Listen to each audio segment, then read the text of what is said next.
अस्सलाम वालेकुम। 7 ਮਹੀਨੇ ਹੋ ਗਏ ਨੇ ਮੈਨੂੰ ਬਹੁਤ ਜ਼ਿਆਦਾ ਤਕਲੀਫ ਹੈ ਮੋਹਰਿਆਂ ਦੀ। ਬੰਦਾ ਮੇਰਾ ਮਿਹਨਤ ਮਜ਼ਦੂਰੀ ਕਰਦਾ ਹੈ ਰੇਤ ਮਿੱਟੀ ਵਾਲੀ ਟਰਾਲੀ ਤੇ, ਨਹੀਂ ਦਵਾਈ ਦਾਰੂ ਕਰ ਸਕਦਾ। 3 ਮਹੀਨੇ ਹੋ ਗਏ ਨੇ, ਮਕਾਨ ਦਾ ਕਿਰਾਇਆ ਨਹੀਂ ਦਿੱਤਾ, ਮਕਾਨ ਵਾਲੇ ਨੇ ਜਵਾਬ ਦੇ ਦਿੱਤਾ। ਬੜੀ ਮਿਹਰਬਾਨੀ ਤੁਹਾਡੀ, ਅਗਰ ਸਾਡੀ ਮਦਦ ਕਰੋ। ਡਾਕਟਰ ਕਹਿੰਦੇ ਨੇ ਟੈਸਟ ਕਰਵਾਓ, ਇਲਾਜ ਕਰਾਓ, ਬਹੁਤ ਮਹਿੰਗਾ ਇਲਾਜ ਹੈ, ਮੈਂ ਨਹੀਂ ਕਰਾ ਸਕਦੀ।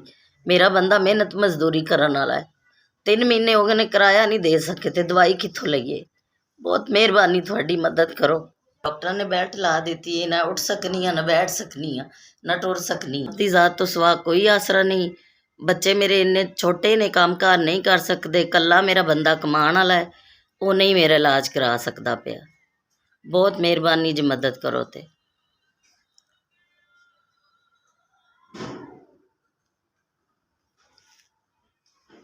अस्सलाम वालेकुम। ਤੁਸੀਂ ਸਾਡੀ ਮਦਦ ਕੀਤੀ ਹੈ, ਅਸੀਂ ਬਹੁਤ ਮਾੜੇ ਹਾਂ। ਤੁਹਾਡੀ ਬਹੁਤ ਬਹੁਤ ਮਿਹਰਬਾਨੀ।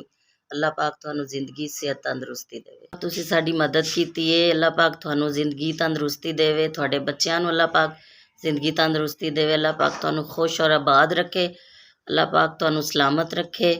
ਅੱਲਾਹ ਪਾਕ ਤੁਹਾਨੂੰ ਇੰਨਾ ਕੁ ਦੇਵੇ ਕਿ ਤੁਸੀਂ ਸਾਡੇ ਰੰਗੇ ਮਾੜਿਆਂ ਦੀ ਮਦਦ ਕਰਦੇ ਰਹੋ। ਅੱਲਾਹ ਪਾਕ ਤੁਹਾਨੂੰ ਖੁਸ਼ੀਆਂ ਨਾਲ ਨਵਾਜ਼ੇ, ਤਰੱਕੀ ਕਾਮਯਾਬੀ ਦੇਵੇ। ਅੱਲਾਹ ਪਾਕ ਤੁਹਾਡੇ ਬੱਚਿਆਂ ਨੂੰ ਤੰਦਰੁਸਤੀ ਦੇਵੇ।